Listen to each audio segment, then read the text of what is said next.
Welcome to the Holmesian Voice, the adventure of the illustrious client. It can't hurt now, was Sherlock Holmes's comment when, for the 10th time in as many years, I asked his leave to reveal the following narrative. So it was that at last I obtained permission to put on record what was, in some ways, the supreme moment of my friend's career. Both Holmes and I had a weakness for the Turkish bath.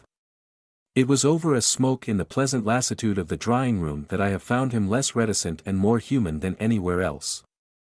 On the upper floor of the Northumberland Avenue establishment, there is an isolated corner where two couches lie side by side, and it was on these that we lay upon September 3rd. 1902, the day when my narrative begins.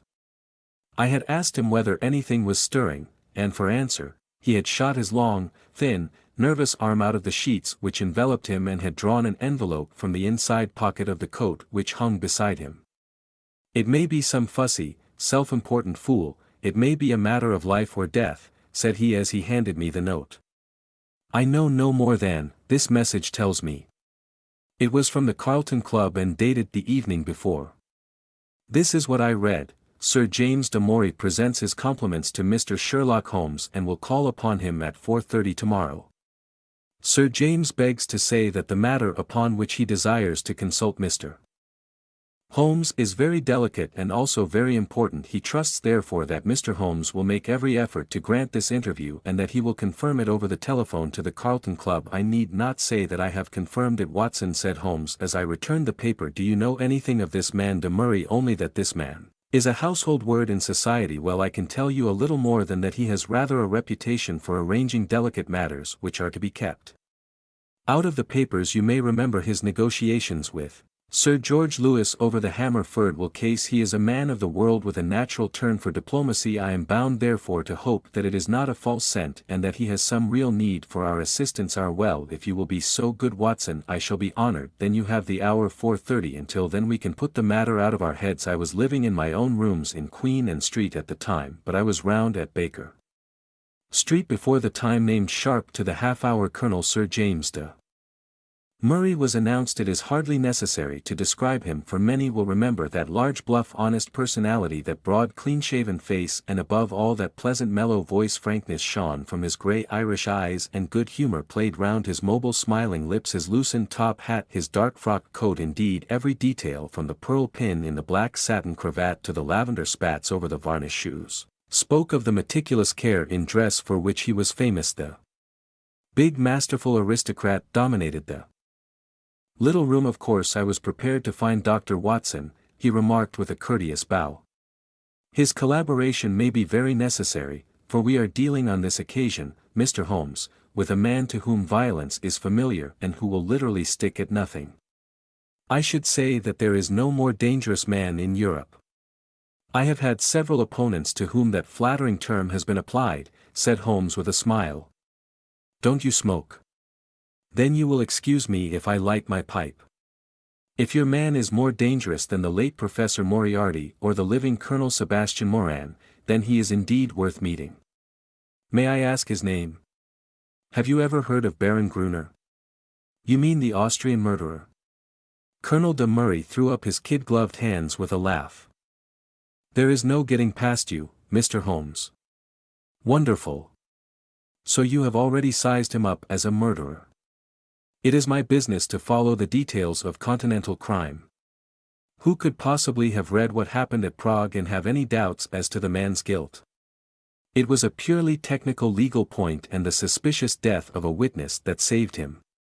I am assured that he killed his wife when the so-called accident happened in the Plugin Pass, as if I had seen him do it. I knew also that he had come to England and had a presentiment that sooner or later he would find me some work to do." "Well, what has Baron Gruner been up to? I presume it is not this old tragedy which has come up again?" "No. It is more serious than that. Revenge crime is important, but to prevent it is more so. It is a terrible thing, Mr. Holmes, to see a dreadful event, an atrocious situation preparing itself before your eyes, to clearly understand whether it will lead, and yet to be utterly unable to avert it. Can a human being be placed in a more trying position? Perhaps not. Then you will sympathize with the client in whose interests I am acting. I did not understand that you were merely an intermediary. Who is the principal, Mr. Holmes? I must beg you not to press that question. It is important that I should be able to assure him that his honored name has been in no way dragged into the matter. His motives are to the last degree honorable and chivalrous, but he prefers to remain unknown. I need not say that your fees will be assured and that he will be given a perfectly free hand. Surely the actual name of your client is immaterial. I am sorry, said Holmes. I am accustomed to have mystery at one end of my cases, but to have it at both ends is too confusing. I fear, Sir James, that I must decline to act. Our visitor was greatly disturbed. His large, sensitive face was darkened with emotion and disappointment. You hardly realized the effect of your own action, Mr. Holmes, said he. You placed me in a most serious dilemma, for I am perfectly certain that you would be proud to take over the case if I could give you the facts, and yet a promise forbids me from revealing them all. May I at least lay all that I can before you? By all means, so long as it is understood that I commit myself to nothing that is understood in the first place. You have no doubt heard of General de Merville of Khyber fame. Yes, I've heard of him. He has a daughter, Violet de Merville, young, rich, beautiful, accomplished, a wonder woman in every way. It is this daughter, this lovely innocent girl, whom we are endeavoring to save from the clutches of a fiend. Baron Gruner has some hold over her, then. The strongest of all holds where a woman is concerned, the hold of love. The fellow is, as you may have heard, extraordinarily handsome, with a most fascinating manner, a gentle voice, that air of romance and mystery which means so much to a woman. He is said to have the whole sex at his mercy and has made ample use of the fact. But how came such a man to meet a lady of the standing of Miss Violet de Merville? It was on a Mediterranean yachting voyage. The company, though select, paid their own passages. No doubt the promoters hardly realized the Baron's true character until it was too late. The villain attached himself to the lady and with such effect that he has completely and absolutely won her heart. To say that she loves him hardly expresses it. She dotes upon him, she is obsessed by him. Outside of him, there is nothing on earth. She will not hear one word against him. Everything has been done to cure her of her madness, but in vain. To sum up, she proposes to marry him next month. As she is of age and has a will of iron, it is hard to know how to prevent her. Does she know about the Austrian episode?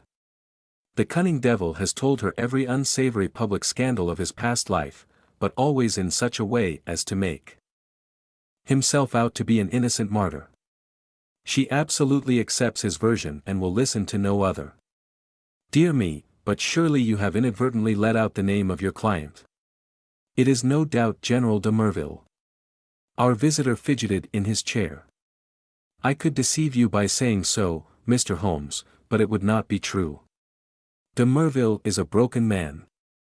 The strong soldier has been utterly demoralized by this incident. He has lost the nerve which never failed him on the battlefield and has become a weak, doddering old man, utterly incapable of contending with a brilliant, forceful rascal like this Austrian. My client, however, is an old friend, one who has known the general intimately for many years and taken a paternal interest in this young girl since she wore short frocks. He cannot see this tragedy consummated without some attempt to stop it. There is nothing in which Scotland Yard can act. It was his own suggestion that you should be called in, but it was, as I have said, on the express stipulation that he should not be personally involved in the matter. I have no doubt, Mr. Holmes, with your great powers, you could easily trace my client back through me, but I must ask you as a point of honor to refrain from doing so and not to break in upon his incognito. Holmes gave a whimsical smile. I think I may safely promise that, said he. I may add that your problem interests me and that I shall be prepared to look into it. How shall I keep in touch with you? The Carlton Club will find me, but in case of emergency, there is a private telephone call XX 3 to 1. Holmes noted it down and sat still, smiling with the open memorandum book upon his knee. The Baron's present address, please. Vernon Lodge near Kingston. It is a large house. He has been fortunate in some rather shady speculations and is a rich man, which naturally makes him a more dangerous antagonist. Is he at home at present? Yes. Apart from what you have told me, can you give me any further information about the man? He has expensive tastes. He is a horse bouncer. For a short time, he played polo at Hullingham. But then this Prague affair got noised about and he had to leave. He collects books and pictures. He is a man with a considerable artistic side to his nature. He is, I believe, a recognized authority upon Chinese pottery and has written a book upon the subject. A complex mind, said Holmes. All great criminals have that.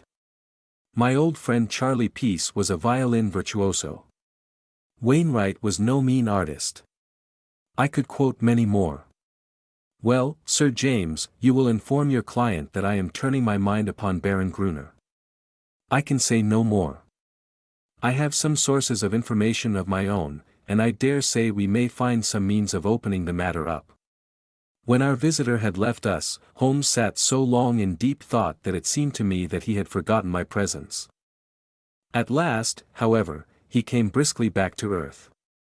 Well, Watson, any views? He asked.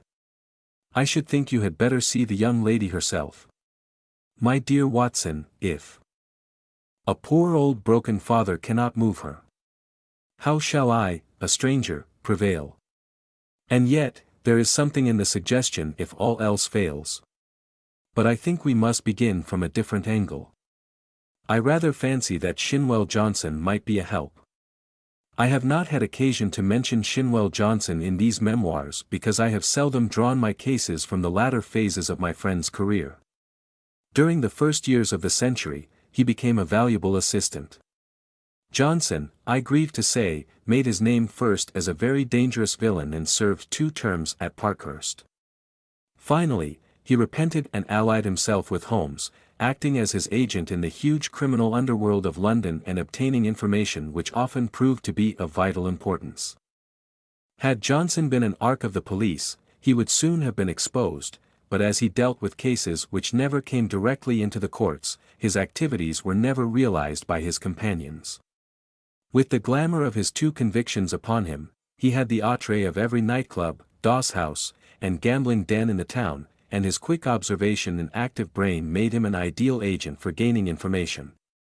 It was to him that Sherlock Holmes now proposed to turn.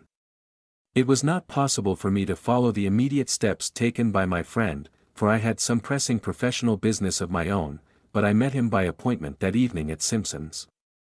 We were sitting at a small table in the front window and looking down at the rushing stream of life in the Strand. He told me something of what had passed. Johnson is on the prowl, said he. He may pick up some garbage in the darker recesses of the underworld, for it is down there amid the black roots of crime. But we must hunt for this man's secrets. But if the lady will not accept what is already known, why should any fresh discovery of yours turn her from her purpose? Who knows what's in a woman's heart and mind? They are insoluble puzzles to the male. Murder might be condoned or explained, and yet some smaller offense, my tranquil Baron Gruner remarked to me. He remarked to you? Oh, to be sure, I had not told you of my plans. Well, Watson, I love to come to close grips with my man, I like to meet him, I too, and read for myself the stuff that he is made of. When I had given Johnson his instructions, I took a cab out to Kingston and found the Baron in a most affable mood. Did he recognize you? There was no difficulty about that, for I simply sent in my card. He is an excellent antagonist, cool as ice, silky-voiced and soothing as one of your fashionable consultants, and poisonous as a cobra. He has breeding in him, a real aristocrat, crowded with crime, with a superficial suggestion of afternoon tea and all the cruelty of the grave behind it. Yes, I am glad to have had my attention called to Baron Adalbert Gruner. You say he was affable. A purring cat who thinks he sees prospective mice. Some people's affability is more deadly than violence, of course. Her soul's his. His greeting was characteristic. I rather thought I should see you sooner or later. Mr. Holmes said, you have been engaged, no doubt, by General de Merville to endeavor to stop my marriage with his daughter Violet. That is so, is it not? I acquiesced. My dear man, said he, you will only ruin your own well-deserved reputation. It is not a case in which you can possibly succeed. You will have barren work, to say nothing of incurring some danger. Let me very strongly advise you to draw off at once. It is curious, I answered, but that was the very advice which I had intended to give you. I have a respect for your brains, Baron, and the little which I have seen of your personality has not lessened it. Let me put it to you as man to man, no one wants to break up your past and make you unduly uncomfortable. It is over, and you are now in smooth waters. But if you persist in this marriage, you will raise up a swarm of powerful enemies who will never leave you alone until they have made England too hot to hold you. Is the game worth it? Surely you would be wiser if you left the lady alone. It would not be pleasant for you if these facts of your past were brought to her notice. The Baron has little waxed tips of hair under his nose, like the short antennae of an insect. These quivered with amusement as he listened, and he finally broke into a gentle chuckle. Excuse my amusement, Mr. Holmes, said he, but it is really funny to see you trying to play a hand with no cards in it. I don't think anyone could do it better. But it is rather pathetic all the same, not a color card there, Mr. Holmes. Holmes, nothing but the smallest of the small, so you think so? I know. Let me make the thing clear to you, for my own hand is so strong that I can afford to show it. I have been fortunate enough to win the entire affection of this lady. This was given to me in spite of the fact that I told her very clearly of all the unhappy incidents in my past life. I also told her that certain wicked and designing persons, I hope you recognize yourself, would come to her and tell her these things, and I warned her how to treat them. You have heard of post-hypnotic suggestion, Mr. Holmes?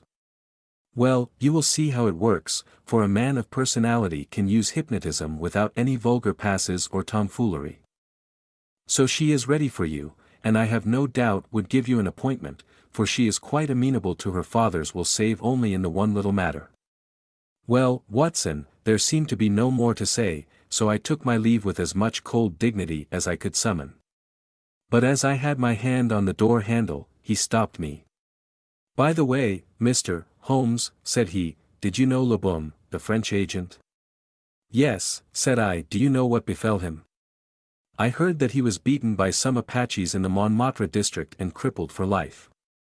Quite true, Mr. Holmes. By a curious coincidence, he had been inquiring into my affairs only a week before. Don't do it, Mr. Holmes. It's not a lucky thing to do. Several have found that out. My last word to you is, go your own way and let me go mine. Goodbye. So there you are, Watson. You are up to date now. The fellow seems dangerous, mighty dangerous. I disregard the blusterer, but this is the sort of man who says rather less than he means. Must you interfere? Does it really matter if he marries the girl, considering that he undoubtedly murdered his last wife? I should say it mattered very much. Besides, the client, well, we need not discuss that. When you have finished your coffee, you had best come home with me, for the blithe Shin Wao will be there with his report. We found him, sure enough, a huge, coarse, red-faced, scorbutic man with a pair of vivid black eyes, which were the only external sign of the very cunning mind within. It seems that he had dived down into what was peculiarly his kingdom, and beside him on the city was a brand which he had brought up in the shape of a slim, flame-like young woman with a pale, intense face, youthful and yet so warm with sin and sorrow that one read the terrible years which had left their leprous mark upon her. This is Miss Kitty Winter, said Shinwell Johnson, waving his fat hand as an introduction. Or she don't know welder. She'll speak for herself. Put my hand right on her, Mr. Holmes, within an hour of your message. I'm easy to find, said the young woman. Hell, London gets me every time. Same address for Porky Shin. Well, we're old mates, Porky, you and I, but by cripes, there is another reward to be down in a lower hell than we if there was any justice in the world. That is the man you are after, Mr. Holmes.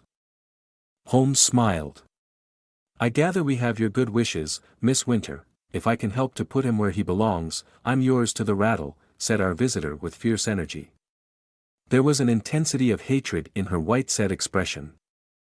Face and her blazing eyes, such as a woman seldom attains and a man can scarcely attain. You needn't go into my past, Mr. Holmes. That's neither here nor there. But what I am, Adalbert Gruner made me. If I could pull him down, she clutched frantically with her hands into the air, oh, if I could only pull him into the pit where he has pushed so many. You know how the matter stands. Porky Shin Wow has been telling me he's after some other poor fool and wants to marry her this time. You want to stop it? Well, surely you know enough about this devil to prevent any decent girl in her senses from wanting to be in the same parish with him.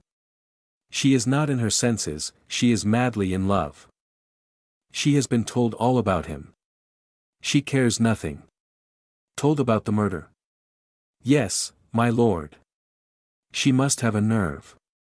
She puts them all down as slanders. Couldn't you lay proofs before her silly eyes? Well, can you help us do so? May I prove myself? If I stood before her and told her how he used me, would you do this? Would I? Would I not? Well, it might be worth trying. But he has told her most of his sins and had pardon from her, and I understand she will not reopen the question. I'll lie. He didn't tell her all, said Miss Winter. I caught a glimpse of 1 or 2 murders besides the one that made such a fuss. He would speak of someone in his velvet way and then look at me with a steady eye and say, he died within a month. It wasn't hot air either, but I totally will notice. You see, I loved him myself at that time. Whatever he did went with me, same as with this poor fool. There was just one thing that shook me. Yes, by cripes, if it had not been for his poisonous, lying tongue that explains and soothes, I'd have left him. That very night, it's a book. He has a brown leather book with a lock and his arms in gold on the outside. I think he was a bit drunk that night, or he would not have shown it to me. What was it then? I tell you, Mr. Holmes, this man collects women and takes pride in his collection, as some men collect moths or butterflies. He had it all in that book, snapshot photographs, names, details, everything about them. It was a beastly book, a book no man, even if he had come from the gutter, could have put together. But it was Adalbert Gruner's book all the same. Souls I have ruined, he could have put that on the outside if he had been so minded. However, that's neither here nor there. For the book would not serve you, and if it would, you can't get it. Where is it? How can I tell you where it is now? It's more than a year since I left him. I know where he kept it then. He's a precise, tidy cat of a man in many of his ways, so maybe it is still in the pigeonhole of the old bureau in the inner study. Do you know his house? I've been in the study, said Holmes. Have you, though? You haven't been slow on the job if you only started out this morning. Maybe dear Adalbert has met his match this time. The outer study is the one with the Chinese crockery in it, big glass cupboard between the windows. Then, behind his desk is the door that leads to the inner study, a small room where he keeps papers and things. Is he not afraid of burglars? Adalbert is no coward, his worst enemy couldn't say that of him. He can look after himself. There's a burglar alarm at night. Besides, what is there for a burglar, unless they got away with all this fancy crockery? Now, good, said Shin. Well, Johnson, with the decided voice of the expert, now fence won't stuff of that sort that you can either melt or sell. Quite so, said Holmes. Well now, Miss Winter, if you would call here tomorrow evening at 5, I would consider in the meanwhile whether your suggestion of seeing this lady personally may not be arranged. I am exceedingly obliged to you for your cooperation. I need not say that my clients will consider liberal, none of that, Miss Domes, cried the young woman. I'm not out for money. Let me see this man in the mud, and I've got all I've worked for, in the mud with my foot on his cursed advice, that's my price. I'm with you tomorrow or any other day so long as you are on his track. Porquier can tell you all where to find me. I did not see Holmes again until the following evening when we dined once more at our Strand restaurant. He shrugged his shoulders when I asked him what luck he had had in his interview.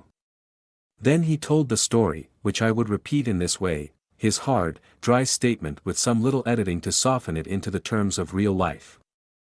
There was no difficulty at all about the appointment, said Holmes, for the girl glories in showing abject filial obedience in all secondary things in an attempt to atone for her flagrant breach of it in her engagement.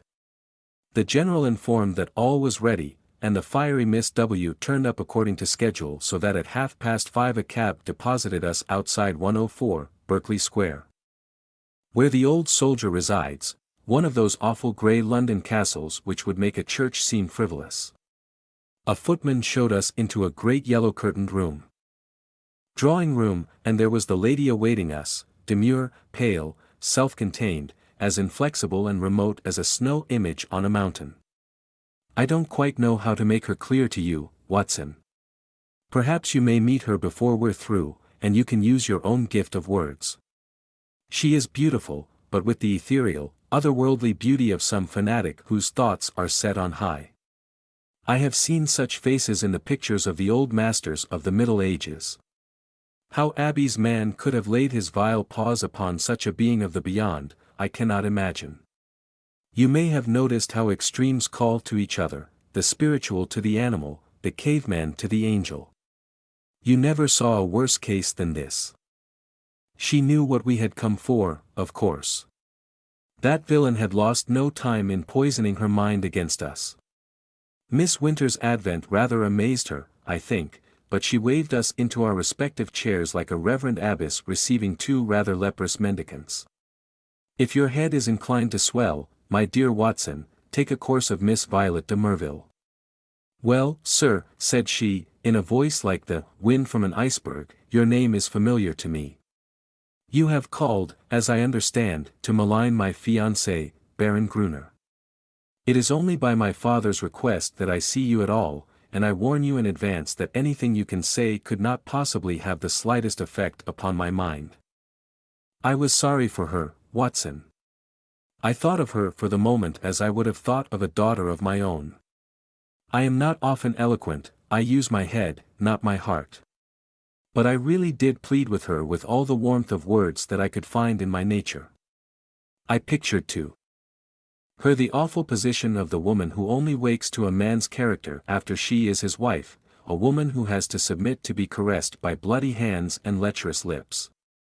I spared her nothing to shame the fear, the agony, the hopelessness of it all.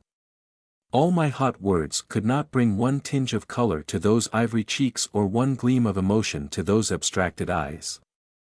I thought of what the rascal said about a post-hypnotic influence.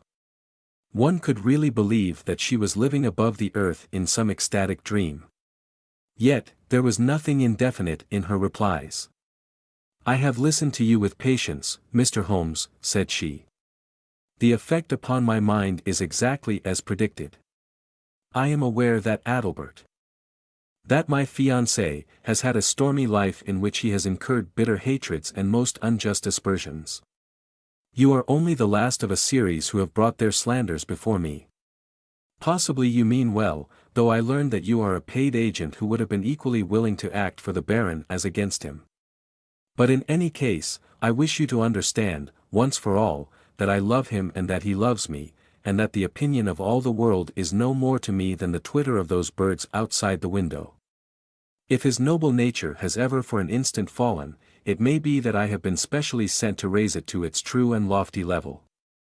I am not clear, here she turned her eyes upon my companion, who this young lady may be. I was about to answer when the girl broke in like a whirlwind. If ever you saw flame and ice face to face, it was those two women. I'll tell you who I am," she cried, springing out of her chair, her mouth all twisted with passion. "I am his last mistress. I am one of 100 that he has tempted, used, ruined, and thrown into the refuse heap, as he will you also. Your refuse heap is more likely to be a grave, and maybe that's the best. I tell you, you foolish woman, if you marry this man, he'll be the death of you. It may be a broken heart, or it may be a broken neck, but he'll have you one way or the other. It's not out of love for you I'm speaking, I don't care a tinker's curse whether you live or die. It's out of hate for him, to spite him, and to get back at him for what he did to me. But it's all the same, and you needn't look at me like that. My fine lady, for you may be lower than I am before you're through with it. I should prefer not to discuss such matters," said Mr. Marvel coldly. "Let me say once for all that I am aware of 3 passages in my fiancé's life in which he became entangled with designing women, and that I am assured of his hearty repentance for any evil that he may have done." 3 passages, screamed my companion. "You fool! You unalterable fool, Mr. Holmes, I beg that you will bring this interview to an end," said the icy voice. "I have obeyed my father's wish in seeing you, but I am not compelled to listen to the ravings of this person." With an oath, Miss Winter darted forward, and if I had not caught her wrist, she would have clutched this maddening woman by the hair. I dragged her towards the door and was lucky to get her back into the cab without a public scene, for she was beside herself with rage. In a cold way, I felt pretty furious myself, Watson, for there was something indescribably annoying in the calm aloofness and supreme self-complacence of the woman whom we were trying to save. "So now, once again, you know exactly how we stand, and it is clear that I must plan some fresh opening move, for this gambit won't work. I'll keep in touch with you, Watson, for it is more than likely that you will have your part to play, though it is just possible that the next move may lie with them rather than with us." And it did. Their blow fell, or his blow, rather, for never could I believe that the lady was privy to it. I think I could show you the very paving stone upon which I stood when my eyes fell upon the placard. And a pang of horror passed through my very soul. It was between the Grand Hotel and Charing Cross Station where a one-legged news vendor displayed his evening papers. The date was just 2 days after the last conversation. There, black upon yellow, was the terrible news sheet, "Murderous attack on Sherlock Holmes." I think I stood stunned for some moments. Then I have a confused recollection of, snatching at a paper, of the remonstrance of the man whom I had not paid, and finally of standing in the doorway of a chemist's shop while I turned up the fateful paragraph. This was how it ran: "We learn with regret that Mr. Sherlock Holmes, the well-known private detective, was the victim this morning of a murderous assault which has left him in a precarious position. There are no exact details to hand, but the event seems to have occurred about 12 o'clock in Regent Street outside the Café Royal. The attack was made by 2 men armed with sticks, and Mr. Holmes was beaten about the head and body, receiving injuries which the doctors described as most serious. He was carried to Charing Cross Hospital and afterwards insisted upon being taken to his rooms in Baker Street. The miscreants who attacked him appear to have been respectably dressed men who escaped from the bystanders by passing through the Café Royal and out into Glasshouse Street behind it. No doubt they belonged to that criminal fraternity which has so often had occasion to bewail the activity and ingenuity of the injured man. I need not say that my eyes had hardly glanced over the paragraph before I had sprung into a hansom and was on my way to Baker Street. I found Sir Leslie Oakshott, the famous surgeon, in the hall and his brougham waiting at the curb. "No immediate danger," was his report. 2 lacerated scalp wounds, handsome considerable bruises, several stitches have been necessary. Morphine has been injected, and quiet is essential, but an interview of a few minutes would not be absolutely forbidden. With this permission, I stole into the darkened room. The sufferer was wide awake, and I heard my name in a hoarse whisper. The blind was 3/4 down, but one ray of sunlight slanted through and struck the bandaged head of the injured man. A crimson patch had soaked through the white linen compress. I sat beside him and bent my head. "All right, Watson, don't look so scared," he muttered in a very weak voice. "It's not as bad as it seems. Thank God for that. I'm a bit of a single-stick expert, as you know. I took most of them on my guard. It was the second man that was too much. Sticks, and Mr. Holmes was beaten about the head and body, receiving injuries which the doctors described as most serious. He was carried to Charing Cross Hospital and afterwards insisted upon being taken to his rooms in Baker Street. The miscreants who attacked him appear to have been respectably dressed men who escaped from the bystanders by passing through the Café Royal and out into Glasshouse Street behind it. No doubt they belonged to that criminal fraternity which has so often had occasion to bewail the activity and ingenuity of the injured man. I need not say that my eyes had hardly glanced over the paragraph before I had sprung into a hansom and was on my way to Baker Street. I found Sir Leslie Oakshott, the famous surgeon, in the hall and his brougham waiting at the curb. "No immediate danger," was his report. "2 lacerated scalp wounds, handsome considerable bruises, several stitches have been necessary. Morphine has been injected, and quiet is essential, but an interview of a few minutes would not be absolutely forbidden." With this permission, I stole into the darkened room. The sufferer was wide awake, and I heard my name in a hoarse whisper. The blind was 3/4 down, but one ray of sunlight slanted through and struck the bandaged head of the injured man. A crimson patch had soaked through the white linen compress. I sat beside him and bent my head.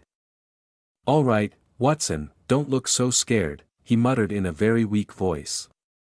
"It's not as bad as it seems. Thank God for that. I'm a bit of a single-stick expert, as you know. I took most of them on my guard.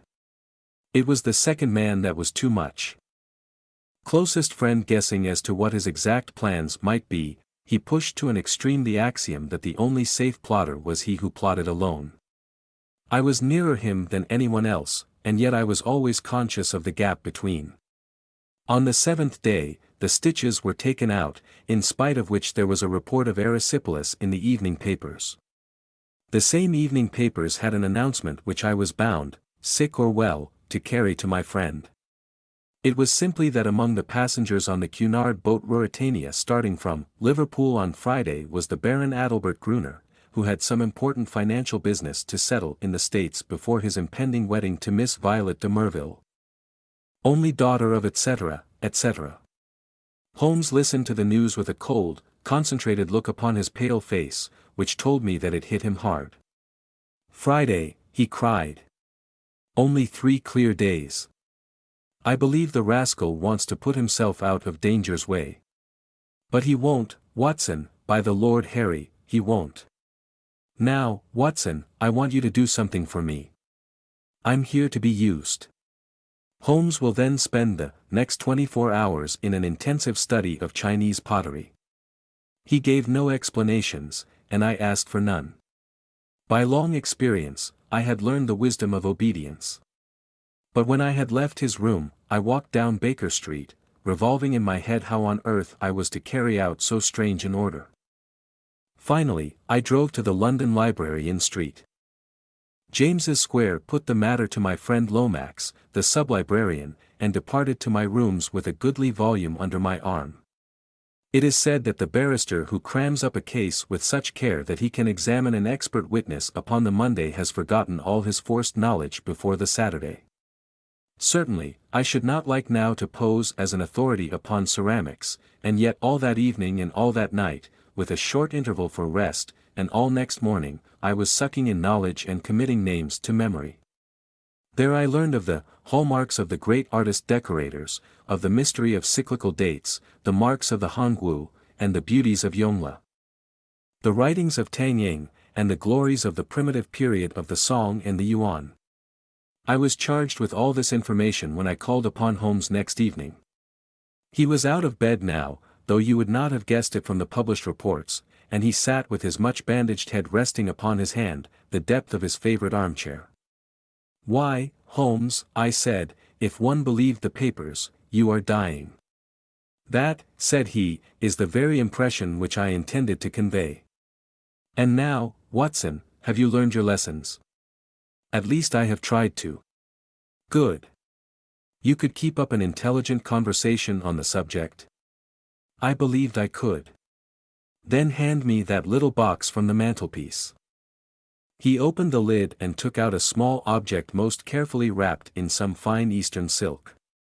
This he unfolded and disclosed a delicate little saucer of the most beautiful deep blue color.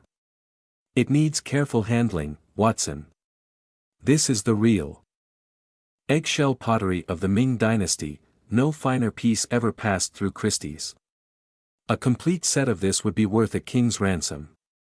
In fact, it is doubtful if there is a complete set outside the Imperial Palace of Peking. The sight of this would drive a real connoisseur wild. What am I to do with it?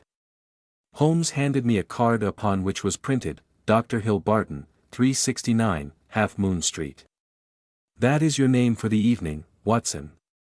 He will call upon Baron Gruner. I know something of his habits, and at 8:30, he would probably be disengaged. A note will tell him in advance that you are about to call, and you will say that you are bringing him a specimen of an absolutely unique set of Ming china. You may as well be a medical man since that is a part which you can play without duplicity. You are a collector. This set has come your way. You have heard of the Baron's interest in the subject, and you are not averse to selling at a price. What price? Well? Asked Watson. You would certainly fall down badly if you did not know the value of your own wares. This saucer was got for me by Sir James and comes, I understand, from the collection of his client. You will not exaggerate if you say that it could hardly be matched in the world. I could perhaps suggest that the set should be valued by an expert. Excellent, Watson. You scintillate today. Suggest Christie's or Sotheby's. Your delicacy prevents your putting a price for yourself. But if he won't see me, oh yes, he will see you. He has the collection mania in its most acute form, especially on this subject on which he is an acknowledged authority. State on, Watson, and I will dictate the letter. No answer needed. You will merely say that you're coming and why. It was an admirable document, short, courteous, and stimulating to the curiosity of the connoisseur. A district messenger was duly dispatched with it on the same evening. With the precious sorcerer in my hand and the card of Dr. Hill Barton in my pocket, I set off on my own adventure. The beautiful house and grounds indicated that Baron Gruner was, as Sir James had said, a man of considerable wealth. A long, winding drive with banks of rare shrubs on either side opened out into a great gravelled square adorned with statues. The place had been built by a South African gold king in the days of the Great Boom, and the long low house with the turrets at the corners, though an architectural nightmare, was imposing in its size and solidity. A butler, who would have adorned a bench of bishops, showed me in and handed me over to a plush-clad footman who ushered me into the Baron's presence. He was standing at the open front of a great case which stood between the windows and which contained part of his Chinese collection. He turned as I entered with a small brown vase in his hand. "Sit down, doctor," said he. I was looking over my own treasures and wondering whether I could really afford to add to them. This little Tang specimen, which dates from the 7th century, would probably interest you. Now, I'm sure you never saw finer workmanship or a richer glaze. Have you the Ming sorcerer with you of which you spoke? I carefully unpacked it and handed it to him. He seated himself at his desk, pulled over the lamp, for it was growing dark, and set himself to examine it. As he did so, the yellow light beat upon his own features, and I was able to study them at my ease. He was certainly a remarkably handsome man. His European reputation for beauty was fully deserved. In figure, he was not more than of middle size but was built upon graceful and active lines. His face was swarthy, almost oriental, with large, dark, languorous eyes, which might easily hold an irresistible fascination for women.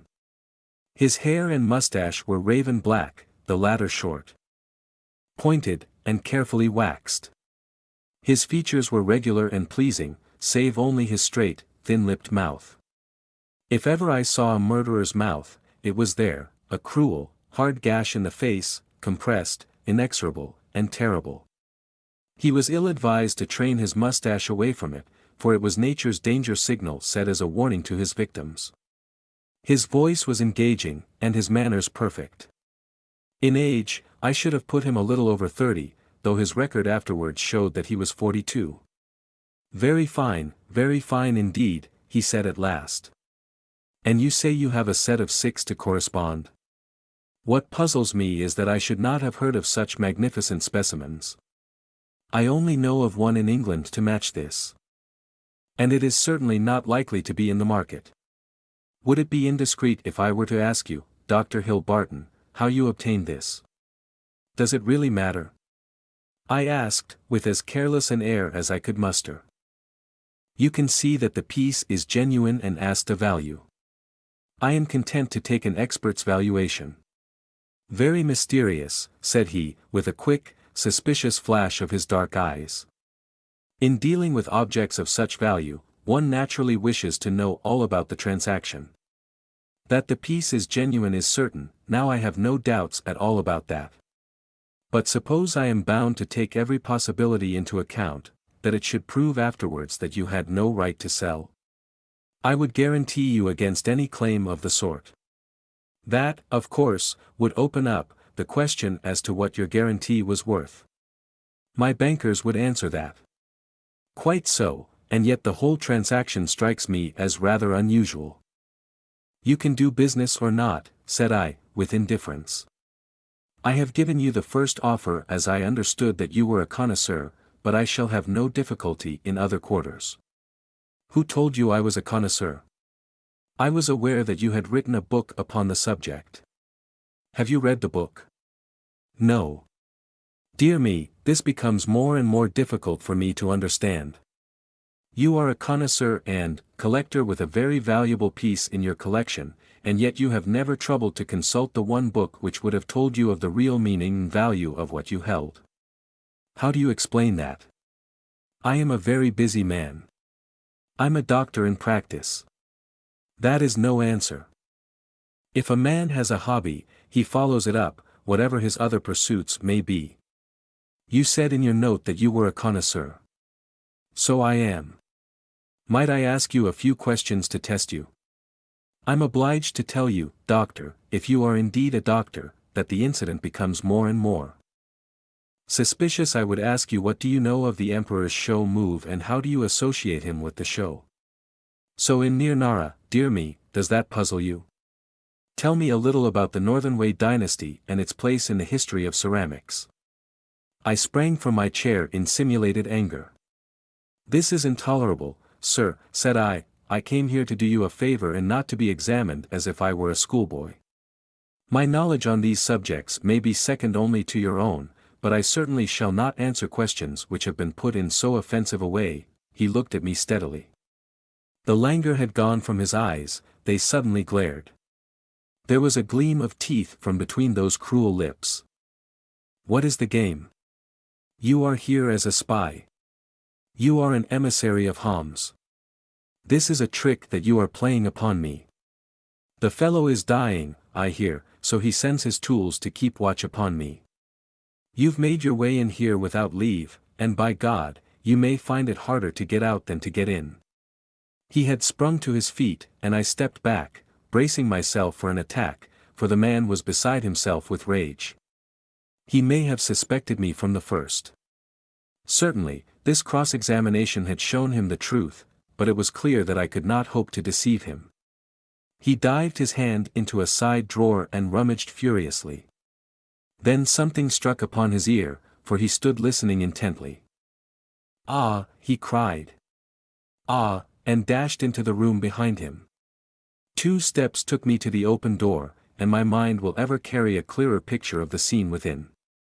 The window leading out to the garden was wide open. Beside it, looking like some terrible ghost, his head girt with bloody bandages, his face drawn and white, stood Sherlock Holmes. The next instant, he was through the gap, and I heard the crash of his body among the laurel bushes outside. With a howl of rage, the master of the house rushed after him to the open window. And then it was done in an instant, and yet I clearly saw it, an arm, a woman's arm, shot out from among the leaves. At the same instant, the Baron uttered a horrible cry, a yell which will always ring in my memory. He clapped his two hands to his face and rushed around the room, beating his head horribly against the walls. But then he fell upon the carpet, rolling and writhing, while scream after scream resounded through the house. "Water, for God's sake, water," was his cry. I seized a carafe from a side table and rushed to his aid.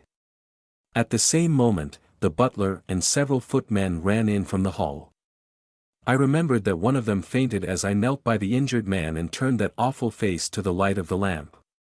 The vitriol was eating into it everywhere and dripping from the ears and the chin. One eye was already white and glazed, the other was red and inflamed. The features, which I had admired a few minutes before, were now like some blur before painting, over which the artist had passed a wet and foul sponge. They were blurred, discolored, inhuman, terrible. In a few words, I explained exactly what had occurred so far as the vitriol attack was concerned. Some had climbed through the window, and others had rushed out onto the lawn, but it was dark, and it had begun to rain. Between his screams, the victim raged and raved against the avenger. It was that Hellcat Kitty Vinta, he cried, or the she-devil, she shall pay for it, she shall pay. O God in heaven, this pain is more than I can bear. I bathed his face in oil, put cotton wadding on the raw surfaces, and administered a hypodermic of morphia. All suspicion of me had passed from his mind in the presence of this shock, and he clung to my hands as if I might have the power even yet to clear those dead fish eyes which gazed up at me. I could have wept over the ruin and not remembered very clearly the vile life which had led up to so hideous a change.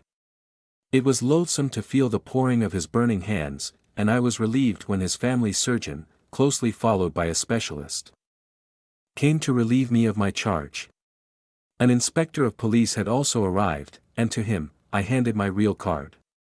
It would have been useless as well as foolish to do otherwise, for I was nearly as well known by sight at the Yard as Holmes himself. Then I left that house of gloom and terror. Within an hour, I was at Baker Street. Holmes was seated in his familiar chair, looking very pale and exhausted.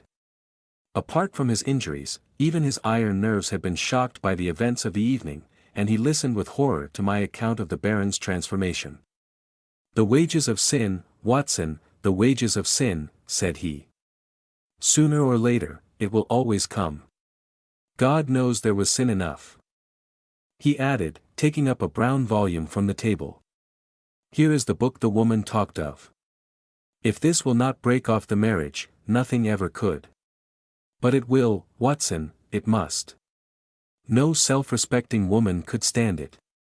It is his love diary, or his lust diary, call it was what you will. The moment the woman told us of it, I realized what a tremendous weapon was there if we could but lay our hands on it. I said nothing at the time to indicate my thoughts, for this woman might have given it away, but I brooded over it. Then this assault upon me gave me the chance of letting the Baron think that no precautions need be taken against me. That was all to the good. I would have waited a little longer, but his visit to America forced my hand. He would never have left so compromising a document behind him, therefore, we had to act at once. Burglary at night is impossible, he takes precautions. But there was a chance in the evening if I could only be sure that his attention was engaged. That was where you and your blue saucer came in. But I had to be sure of the position of the book, and I knew I had only a few minutes in which to act, for my time was limited by your knowledge of Chinese pottery. Therefore, I gathered the girl up at the last moment. How could I guess what the little packet was that she carried so carefully under her cloak? I thought she had come altogether on my business, but it seems she had some of her own. He guessed I came from you. I feared he would, but you held him in play just long enough for me to get the book, though not long enough for an unobserved escape. Ah, Sir James, I am very glad you have come. Our courtly friend had appeared in answer to a previous summons. He listened with the deepest attention to Holmes's account of what had occurred. "You have done wonders, wonders," he cried when he had heard the narrative. "But if these injuries are as terrible as Dr. Watson describes, then surely our purpose of thwarting the marriage is sufficiently gained without the use of this horrible book." Holmes shook his head. "Women of the de Merville type do not act like that. She would love him the more as a disfigured martyr. No, no, it is his moral side, not his physical, which we have to destroy. That book will bring her back to earth, and I know nothing else that could. It is in his own writing, she cannot get past it." Sir James carried away both it and the precious sorcerer. As I was myself overdue, I went down with him into the street. A brougham was waiting for him. He sprang in, gave a hurried order to the cockaded coachman, and drove swiftly away. He flung his overcoat half out of the window to cover the armorial bearings upon the panel, but I had seen them in the glare of our fan-light nonetheless. I gasped with surprise. Then I turned back and ascended the stair to Holmes's room. "I found out who our client is," I cried, bursting with my great news. "Why, Holmes, it is, a loyal friend and a chivalrous gentleman," said Holmes, holding up a restraining hand. "Let that now and forever be enough for us. I do not know how the incriminating book was used. Sir James may have managed it, or it is more probable that so delicate a task was entrusted to the young lady's father. The effect, at any rate, was all that could be desired." 3 days later appeared a paragraph in the Morning Post to say that the marriage between Baron Adalbert Gruner and Miss Violet de Merville would not take place. The same paper had the first police court hearing of the proceedings against Miss Kitty Winter on the grave charge of vitriol throwing. Such extenuating circumstances came out in the trial that the sentence, as will be remembered, was the lowest that was possible for such an offense. Sherlock Holmes was threatened with a prosecution for burglary, but when an object is good and a client is sufficiently illustrious, even the rigid British law becomes human and elastic. My friend has not yet stood in the dock. That is the end of The Adventure of the Illustrious Client, by Sir Arthur Conan Doyle, read by Greg Wagland for Magpie Audio, 2020.